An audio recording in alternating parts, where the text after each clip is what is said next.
Esta finísima y exquisita porcelana es producida por la compañía irlandesa Bellic. En este episodio descubriremos cómo se crean estas sorprendentes piezas, cuáles son los ejemplares más raros en la actualidad y qué porcelana de Bellic fue obsequiada a la reina de Inglaterra. Hola, si te interesa la porcelana y es tu primera vez en el canal, no olvides suscribirte y visitar la lista de reproducción Oro Blanco. En ella se recopila y actualiza periódicamente una videoenciclopedia sobre la porcelana rusa y europea para que te sea más fácil orientarte en este vasto océano de porcelana y te sientas más seguro en los mercadillos y flea markets, e incluso quizás te animes a empezar tu propia colección. El nombre proviene del lugar donde se fundó la manufactura, en el condado de Fermanagh, en Irlanda. Como se suele decir ahora, el ADN de la marca Bellic está compuesto por estas cestas tejidas, que los ceramistas de la compañía han estado fabricando durante más de 150 años. Todo comenzó en 1849, cuando John Caldwell Bloomfield heredó una finca y varias hectáreas de tierra de sus padres. Era la época posterior a la Gran Hambruna en Irlanda, cuando uno de los símbolos del país y el principal alimento del 85% de la población, la papa, fue masivamente afectada por el tizón tardío. Fue realmente una época terrible. Solo imaginen, la gente estuvo prácticamente sin comida durante varios años hasta 1849. Hoy en el centro de Dublín se encuentra esta dramática composición escultórica en memoria de aquellos años. Y fue en este periodo trágico cuando el terrateniente John Bloomfield tuvo que buscar nuevas fuentes de ingresos y proporcionar trabajo a las personas afectadas por el hambre. La exploración geológica de las tierras resultó exitosa y además de otros minerales útiles, las tierras resultaron ser ricas en caolín. Al principio, Bloomfield decidió exportar la materia prima a Inglaterra bajo contrato con la empresa Kerr Beans de Worcester, que de hecho es una de las marcas más antiguas que existen hoy en día, Royal Worcester. ¿Ven qué interesante es todo? Pero en la tienda de Kerr Beans, Bloomfield conoce al arquitecto Robert Armstrong, y este encuentro resulta ser decisivo. Los futuros socios conciben la idea de iniciar su propia producción. Más tarde, el empresario David McBirney también se unió al proyecto, financiándolo bajo la condición de que la empresa llevara su nombre, David McBirney Compariu. Y este detalle es muy importante para poder atribuir la porcelana temprana, porque en tan solo 30 años, Bellic cambiará su nombre, pero de eso hablaremos un poco más adelante. Solo se necesitaron 10 años para atender la línea de ferrocarril hasta Bellic, con el fin de suministrar carbón para los hornos y para construir la propia fábrica de cerámica. De hecho, este es el mismo edificio donde aún hoy se encuentra la manufactura. Fue construida a orillas del río Erne para aprovechar la corriente del río y hacer funcionar la rueda hidráulica que molía y mezclaba las masas de porcelana. En los primeros años, la fábrica producía cerámica sencilla. Aquí vemos esa primera producción.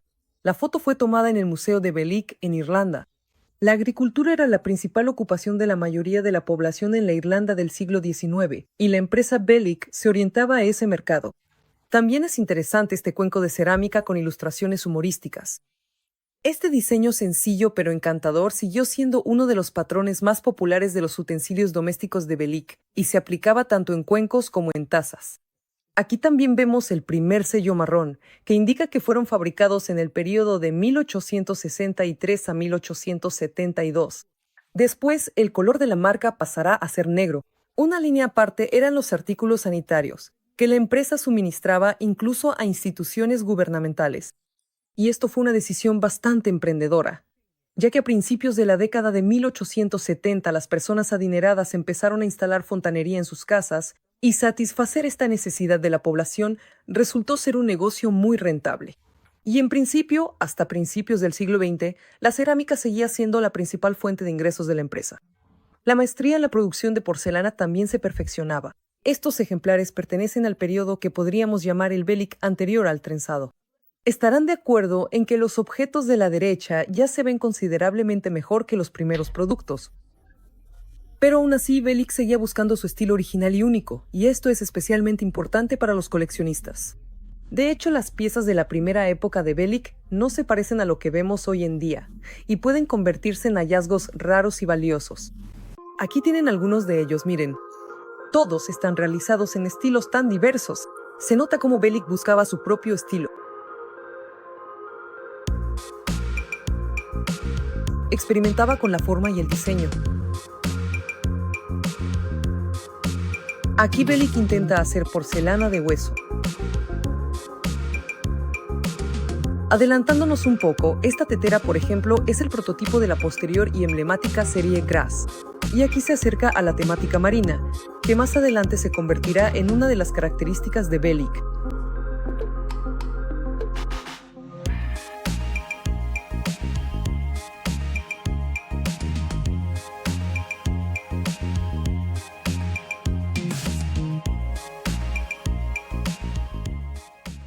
Los propietarios entendían que, para alcanzar un nivel superior, necesitaban maestros profesionales. Armstrong, como principal artista, viaja a Inglaterra, al centro de la producción de cerámica, la ciudad de Stoke-on-Trent, para, como diríamos hoy, reclutar por un alto salario a 14 maestros, y con ellos las tecnologías. Y así, en la Exposición de Arte e Industria de Dublín en 1872, Bellick presenta por primera vez su porcelana de paros, cestas trenzadas, el servicio Echinus y otras series. El servicio Echinus, que ahora ven en sus pantallas, es uno de los diseños emblemáticos de la compañía. Según los datos de archivo, fue creado incluso antes de la exposición, en 1867, y según los testimonios, le gustó tanto a la reina Victoria que encargó un pequeño juego de desayuno que utilizó cada mañana hasta el final de su vida. Echinus es el nombre del erizo de mar y la superficie realmente recuerda a este habitante acuático. En este momento, la colección Echinus no se produce y solo está disponible en versiones antiguas y vintage.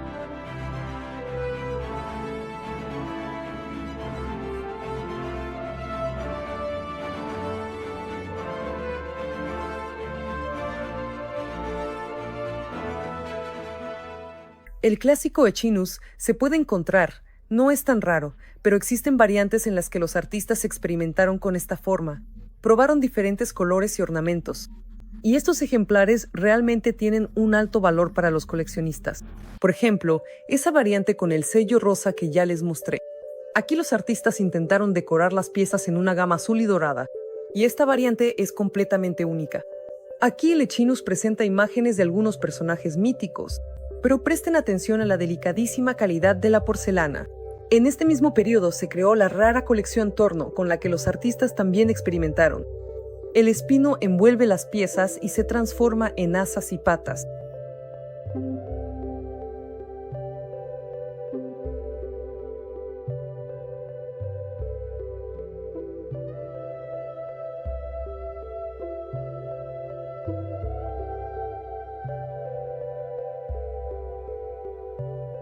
O esta colección llamada Tridacna.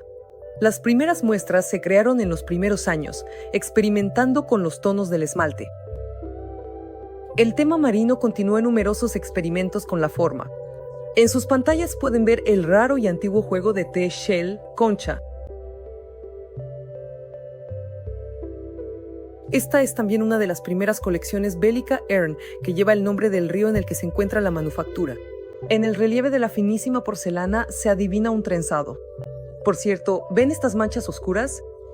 Como se utilizaba carbón para la cocción en los hornos, pequeñas partículas de hollín a veces podían depositarse en las piezas. La fábrica solo cambió de hornos de carbón a hornos eléctricos a mediados del siglo XX. Y ahora miren la colección Erne en color azul.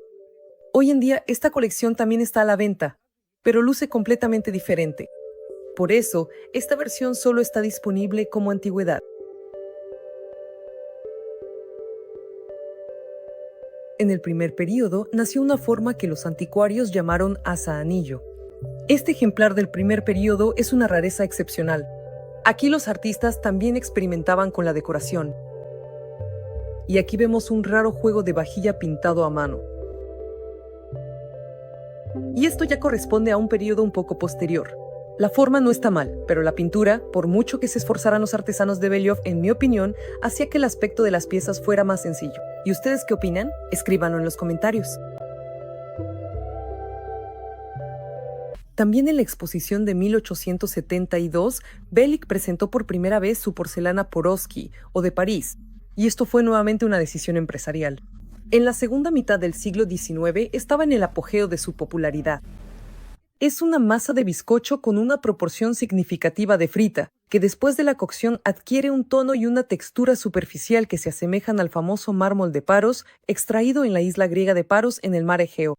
Los expertos nunca lograron averiguar, y lo más probable es que esto siga siendo un misterio para siempre, a quién pertenece la autoría de la receta del Parian. Solo se sabe que los primeros productos fueron fabricados en 1845. Sin embargo, dos talleres reclaman la autoría, Minton y Copeland. Y por cierto, ambos talleres provienen de la capital cerámica inglesa, Stoke-on-Trent, de donde Bellick invitó a trabajar a los ceramistas. Una de las piezas emblemáticas de la exposición fue la figura de Irene. La vemos en la foto a la izquierda. Es una escultura alegórica de Parian con un esmalte nacarado, también conocida como Hibernia despierta de su sueño. La escultura representa a la joven Irene, que simboliza a Irlanda, retirando una tela de un jarrón con la inscripción Bellick Pottery. Así, de manera simbólica, el país presenta al mundo los productos de la compañía. Irene está de pie sobre piedras planas rodeadas de agua que representa la isla Rose, donde se construyó el taller de cerámica. Actualmente la isla ya no existe debido a la construcción de la central hidroeléctrica en el río Erne a principios de la década de 1950. La escultura fue creada por William Kirk, un escultor ceramista de Dublín de una familia de escultores, a finales de la década de 1860. En la foto de las piezas expuestas en la exposición de 1872, volvemos a ver un objeto de otra colección antigua emblemática de Bellick. Esta colección se llama Grass o yerba. De inmediato llama la atención una original tétera con pico bifurcado en forma de pico de ave. Las piezas de los juegos de té están decoradas con relieves vegetales, pintura discreta y detalles dorados. Hoy en día la colección Grass también ha dejado de producirse y es una serie muy rara.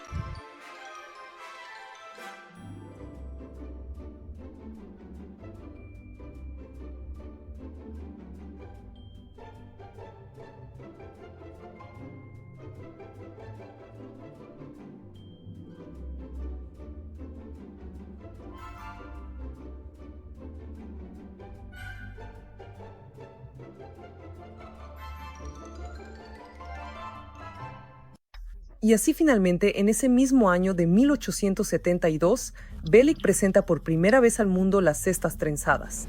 La autoría de la idea pertenece a William Henschel, quien llegó a trabajar a la fábrica de cerámica en 1867 desde Stoke-on-Trent. Él desarrolló la tecnología de trenzado y las formas de las cestas, y enriqueció la producción de la manufactura con decoración floral. Miren, por ejemplo, este marco doble para fotos. Reconocerán de inmediato las piezas de Henschel de aquellos años. Durante 25 años, él desarrolló estas áreas y enseñó a sus aprendices, quienes, a su vez, transmitieron el conocimiento a las siguientes generaciones.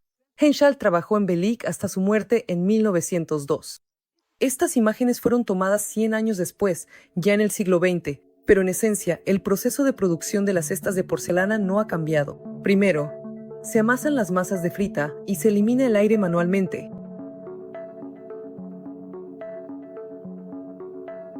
A través de una prensa, la masa de frita se convierte en hilos finos, con los cuales las hábiles manos de los artesanos tejen primero el fondo compacto.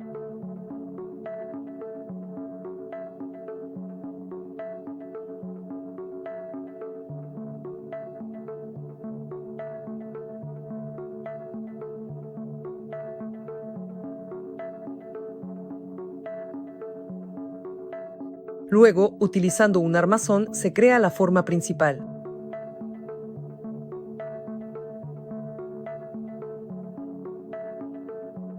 Como pueden ver, es un trabajo completamente manual.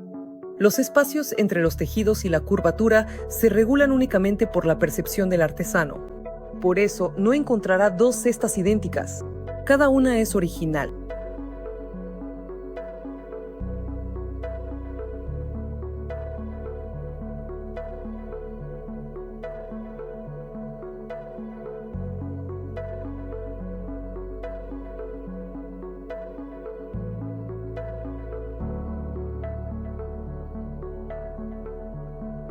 Las costuras se disimulan cuidadosamente con trenzas y cordones.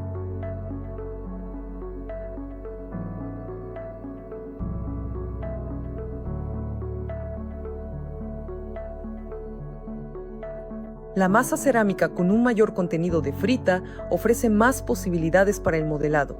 Cada pétalo de la futura rosa se crea a mano utilizando aceite de oliva.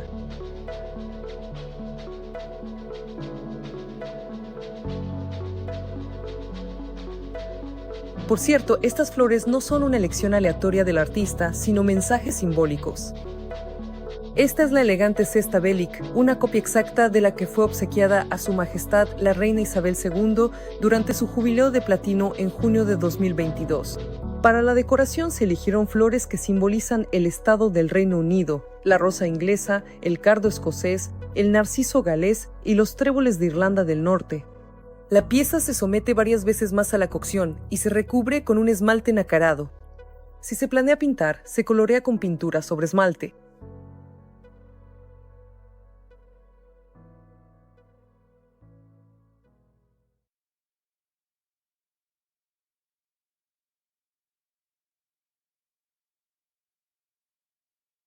La empresa sigue produciendo hasta hoy porcelana y cestas tejidas con inscripciones en ruso. Estos productos se convirtieron en la línea insignia de la fábrica, probablemente la única que ha perdurado más de un siglo. Hoy en día, el precio de las cestas puede alcanzar los $3,000 o $4,000. Sobre las matrioshkas.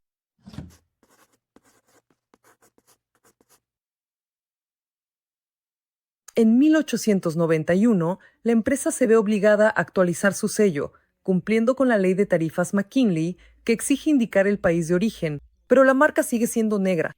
Así comienza el período de la segunda marca negra, que durará hasta 1926. Los coleccionistas señalan que el sello a menudo tiende a desvanecerse y lo relacionan con el uso de materiales de menor calidad durante la Primera Guerra Mundial. Miren qué jarrón tan inusual de Bellick encontré en internet. 2 tulipanes. El sello del segundo período negro realmente está un poco desgastado. Aquí tienen algunos modelos muy raros del período de la segunda marca negra de Bellick. En comparación con el primer período, aquí ya vemos piezas más refinadas. Miren, por ejemplo, este juego de té. Se nota que hay menos experimentos con el color. El siguiente giro importante en el desarrollo de la compañía está asociado con el nombre del maestro inglés Frederick Slater, quien asumió el cargo de artista principal de la fábrica en 1894 con tan solo 25 años de edad. Frederick Slater nació en Stoke-on-Trent en 1869, en una familia de alfareros que durante varias generaciones se dedicó al diseño y modelado de cerámica. Slater se instaló en Bellick, se casó con una joven local y trabajó en la fábrica durante 40 años. En esta foto lo vemos trabajando en junio de 1930. Fue Frederick Slater quien creó el jarrón que ganó la medalla de oro en la Exposición Universal de París. Fue un evento grandioso. La exposición fue visitada por 50 millones de personas, lo que en ese momento fue un récord. En esta fotografía vemos los pocos objetos expuestos que Bellick presentó. Entre ellos hay cestas tejidas, fantasías sobre el mundo submarino y la ya conocida porcelana pariana, cuya popularidad para ese entonces ya comenzaba a decaer. Pero para Bellick se convirtió en su tarjeta de presentación. Este espejo resulta interesante. Es una copia exacta del espejo que fue regalado a la reina Victoria con motivo de su jubileo de diamante en 1897. Y este es aquel mismo jarrón de más de 75 centímetros de altura, con detalles perforados y decoración floral, que recibió el premio de la exposición. La pieza está compuesta por más de 50 partes individuales. El jarrón se apoya sobre una base con 3 lobos irlandeses. Slater amplió considerablemente la gama de juegos de porcelana. En el catálogo de 1904 ya se ofrecían 28 juegos de té de cerámica parisina. Por ejemplo, la colección Neptuno con tazas en forma de delicadas conchas. El artista decidió continuar con la exitosa temática marina, popular gracias al equinoccio, y ofreció a los amantes de la estética de la porcelana en la mesa conchas, estrellas de mar y corales. Aquí encontré una rara pareja de té de la colección Neptuno, que claramente fue un prototipo. Pero hoy en día, estos experimentos y errores, junto con la producción en masa, son muy valiosos. Neptuno es una de las series más conocidas de Bellick, y hoy en día ya no se produce. Y esta es la serie Máscara, con una imagen en relieve de Baco y una vid. Además del notable Frederick Slater, en la misma fábrica, también trabajó con gran éxito y formó a numerosos y talentosos maestros el reconocido artista ceramista William Gallimore, quien dejó una huella significativa en el desarrollo de la cerámica artística. Sus alumnos Michael Maguire, considerado el creador del juego de té Trébol, que también aparece en el catálogo de 1904, y James Cleary, creador del no menos famoso juego de té Cardo, La serie con el trébol, o como la llaman los irlandeses, shamrock, junto con las cestas trenzadas, resultó ser la más duradera. Es la serie insignia de Bellick, que realmente se ha convertido en popular y probablemente está presente en la casa de cada irlandés. La serie con el trébol, o como la llaman los irlandeses, shamrock, junto con las cestas trenzadas, resultó ser la más duradera. Es la serie insignia de Bellick, que realmente se ha convertido en popular y probablemente está presente en la casa de cada irlandés. Pero no solo es importante el dibujo, sino también el relieve de las piezas. En él también se reconoce el característico patrón trenzado de Bellick. Por primera vez, los artesanos adoptaron esta forma en la década de 1880, inspirados por las cestas de mimbre, deseando ofrecer a los irlandeses una vajilla tan acogedora y accesible hecha de porcelana parisina de alta calidad. Hoy en día, estos objetos se fabrican mediante el método clásico de colado en moldes de yeso. Como dicen en Bellick, cada pieza pasa por 16 manos y después de múltiples cocciones, la producción se verifica por el sonido y la transparencia. El control de calidad es estricto y, en la etapa final, incluso las piezas que parecen bonitas a simple vista pueden ser rechazadas. De hecho, hasta ahora hemos conocido las series históricas más destacadas de Bellick, que se pueden encontrar en subastas y que son populares entre los coleccionistas. En el siglo XX, Bellick también experimentó varios cambios de propietarios y de direcciones de desarrollo. Algunas series se retiraban de la producción y luego volvían a lanzarse. Tradicionalmente, toda la producción de la fábrica se divide en periodos según las marcas, entre los cuales hay 3 periodos de marcas negras. Ya hemos analizado los 2 primeros. El periodo de la tercera marca negra duró de 1926 a 1946. A la marca anterior se le añadió un sello circular con las palabras «Hecho en Irlanda». Desde 1946 hasta 1980 fue el periodo de las 3 marcas verdes, con pequeños cambios en el diseño. A partir de 1980 comenzó el periodo de la marca dorada, y de 1993 a 1997 hubo un breve periodo de 2 marcas azules. En momentos emblemáticos como el milenio y el 150 aniversario de la compañía, Bellick devolvió brevemente la marca negra conmemorativa, así que no la confunda con una rareza. Además, en 1979 se creó la Sociedad de Coleccionistas de Porcelana Bellick. Por lo tanto, si alguno de los espectadores está seriamente interesado en la marca con fines de colección, en esta comunidad puede encontrar aún más información. Desde 1990, la empresa pertenece a inversores estadounidenses. Ellos transformaron Bellick en un grupo de empresas y ampliaron la gama de productos. Más de 600 personas trabajan en la producción.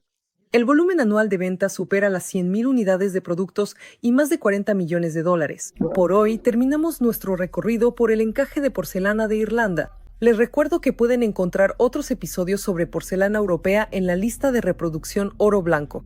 Suscríbanse y hasta la próxima.